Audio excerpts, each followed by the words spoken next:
Crisis in the NHS. Nobody doubts the NHS is in crisis, a polycrisis across the service. Commies in the NUT. Unions like the Not Education Union, led by Bolshevik Balsen and Commie Courtney. And cash for the MPs. These are the interesting times.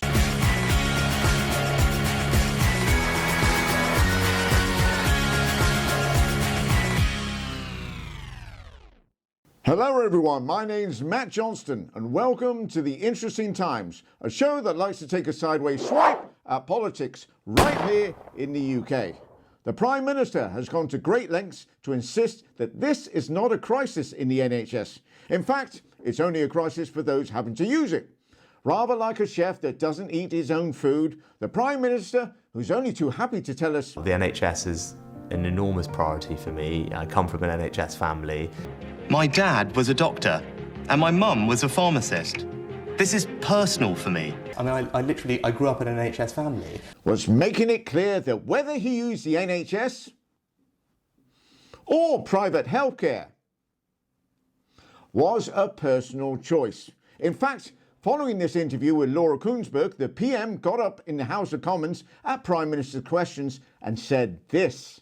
Answer the lady directly. I am registered with an NHS GP. Well, that's great news, except the question was this. Can I ask the Prime Minister how long he had to wait for his last NHS dentist appointment? Wait, does he think anybody that has anything to do with any medical procedures can just switch to any other medical procedures? When he takes Larry the cat into the vet, does he say, "And while you're here, Doc, can you have a look at this rash? Don't judge, but I think I picked it up after I went to a party with Boris Johnson." He wasn't prepared, though, to say how long he'd been with his NHS GP. My guess is Sunday, after that interview.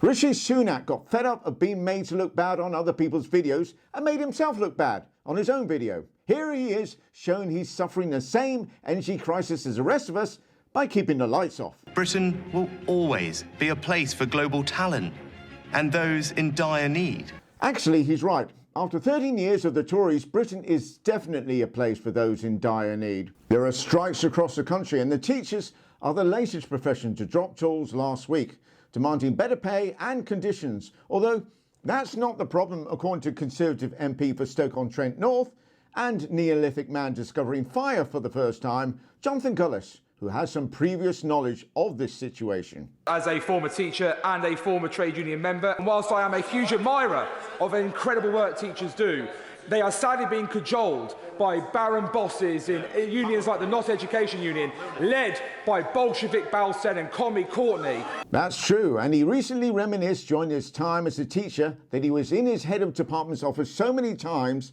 crying his eyes out at how bad his lessons were. And also that he became a union rep by accident.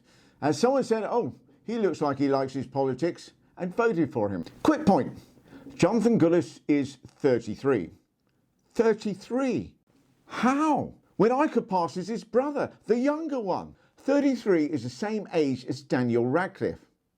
Okay, let's not be silly. Have we got an up-to-date picture of Daniel Radcliffe? Yeah, much better. There's a new game in town called the Westminster Accounts.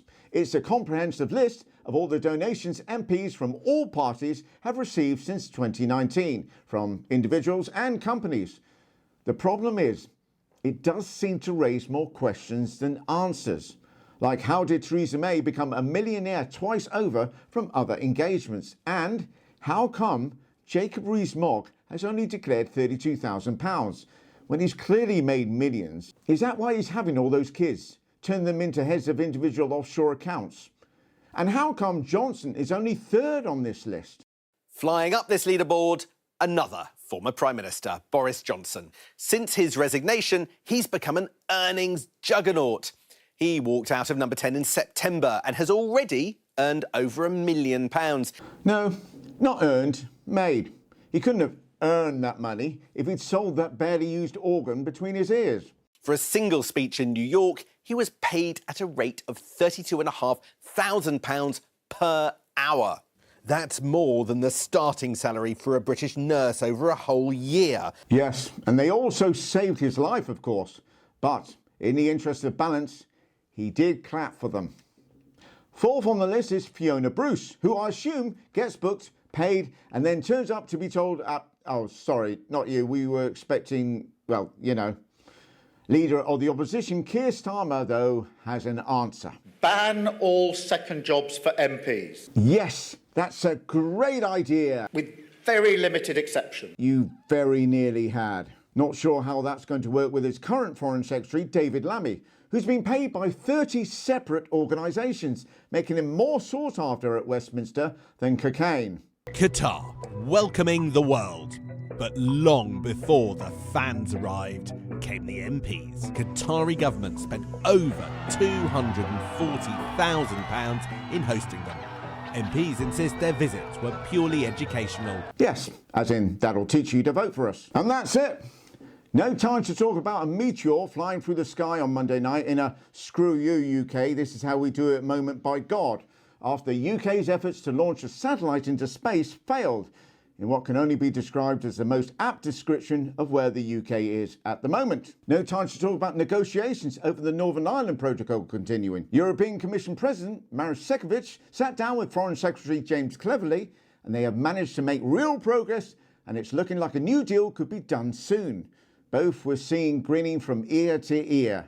Maroš Šefčovič as someone realising that finally a breakthrough can be made and the Northern Ireland issue resolved, and James Cleverly as he's remembered to put on identical socks. No time to talk about Boris Johnson, who is still under investigation for misleading the House of Commons over Partygate, and that he has joked that a party he attended during lockdown was the most unsocially distanced party in the UK right now.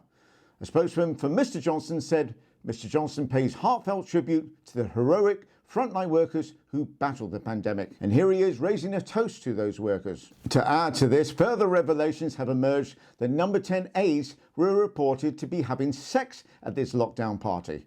A couple fondled each other in the kitchen before going into a room where they got it on.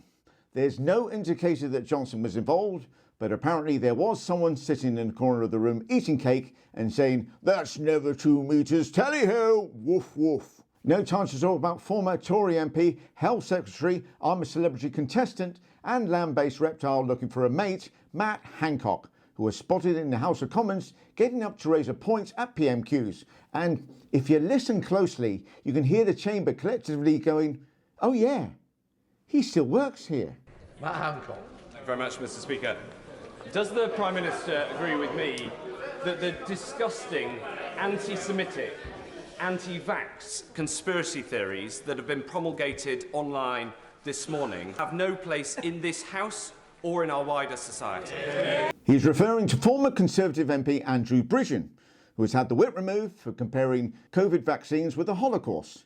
Bridgen, seen here despite his best efforts as only the second most hated individual in the House of Commons, has previously been accused of sexual assault, breached MP's code of conduct for failing to declare who he sold his £2 million property to, backed Jacob Rees-Mogg's comments on Grenfell and Johnson's comments on Muslim women wearing the burqa, made homophobic and anti-Semitic remarks, falsely accused a fellow MP of inappropriate behaviour around female colleagues, and broke MP's code of conduct a second time and tried to intimidate the Independent Parliamentary Commissioner for Standards.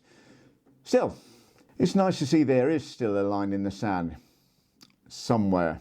Thank you all so much for watching, and if you are enjoying these videos, then please don't forget to subscribe, like, and hit all the notifications bell, and I'll see you all next week. Take care.